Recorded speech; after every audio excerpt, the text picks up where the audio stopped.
আমি কসম করে বলতে পারি তারা বাংলাদেশি না। দুইজনকে আনছে, বলতেছে যে ফোন করা হয়েছে এখান থেকে, সে ঢাকার বাইরে। আমি যতটুকু তাদের কথা শুনে বুঝতে পারছি সেই লোকটা ঢাকার বাইরের, নিশ্চয়ই প্রভাবশালী কেউ বা এরকম কেউ, হোয়াট এভার।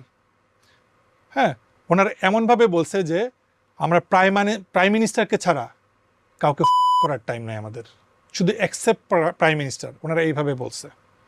এবং আমার কাছে তারপরে ওই দুইজনকে নিয়ে আসলো, এনে বলতেছে, তাই আমি ওনাদেরকে তাকাইছি, তখন আমি কিছুটা রিল্যাক্স, তাই আমি বাসায় তো যাচ্ছি।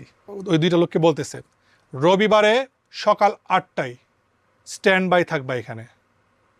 ইয়েস, ওকে। সে বলতে ইয়েস স্যার, আবার ইয়ে করছে, স্যালুট দিছে। আরেকজন আসবে, আমি জানি না ওই লোকটার কপালে কি ছিল, ভাই ওই লোকটা বেঁচে আছে কিনা। এই এন্ট্রিটাও যদি দেখা হয় না, অসংখ্য এরকম রানা থাকবে সেখানে।